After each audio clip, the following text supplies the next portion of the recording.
Welcome back to the Sports News Analysis YouTube channel. My name is Mike.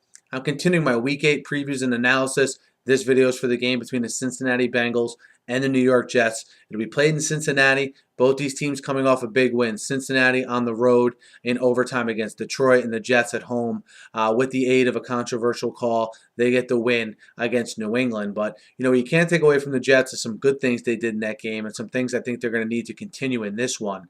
And that one, and one of them is forcing turnovers. They got that big pick six of Tom Brady. One thing about the Jets defense, they're good statistically, but they've only forced 4 turnovers this year. They've committed 15 turnovers in offense, so they have a minus 11 turnover differential, which I think really hurts them when they go on the road and play a tough team like the Bengals. You're going to need some plays to go your way. You're going to need to force some turnovers, and I think that's going to be a key part of this game. Also key, while the Jets, have, sacked opponents 24 times, they've also let up 25 sacks. So how are they able to stand up against a pretty formidable, front seven of the Bengals? Mike Zimmer is a very underrated defensive coordinator. He's going to have some wrinkles. Certainly, the Bengals banged up on defense, but they have a true next man up mentality in that building, and that defense has really played well this year. They've had some good performances against some good quarterbacks, I think, making big plays when they need to. And I expect them to give Geno Smith fits. And look, both these teams, I don't think are going to be able to run the ball. You have the Jets the Jets let up about 3.1 yards a carry, and Cincinnati only lets up 3.7 yards a carry. So I look for tough sledding on both sides of the ball as far as running the ball goes, and which quarterback can make the big plays. Andy Dalton has shown me a lot here the last couple of weeks. Obviously, a lot of his success tied to the play of A.J. Green, who played a very good game last week and who had a rough 2 or 3 game stretch there, and you saw Dalton struggle in that stretch as well. Is Gio Bernard able to get more involved in the passing game? Because I don't think he'll be much of a factor in the running game, like I said.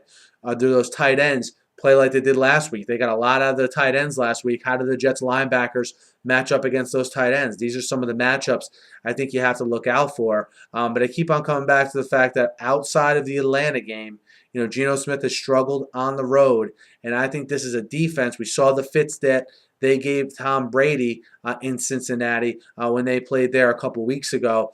I expect them to give Geno, the same kind of fits. And I think this is where you see the lack of ability for the Jets to force turnovers on defense really come to a head, and also the lack of playmakers for the Jets on offense when they play against a good defense, I think really shows. And I think it's going to show in this one. I worry about a little bit of a letdown from the Jets' perspective coming into this one as well. Cincinnati at 5-2, looking to take a stranglehold on that AFC North, as Pittsburgh and Baltimore certainly both uncharacteristically struggling this year. I think the Jets are a much improved team. I don't expect the Cincinnati offense to go crazy in this one, but I do expect the defense of Cincinnati to really show up and be formidable against that young offense of the Jets. I like Cincinnati -7 in this one. Guys, let me know what you think of this game. Hit me up in the YouTube comments. Hit me up on Twitter at SNewsAnalysis. Be sure to subscribe to my channel. I preview and recap every game every week, and I'm always talking the news of the day in the NFL. So be sure to subscribe, guys. Thanks again for listening, and have a great night.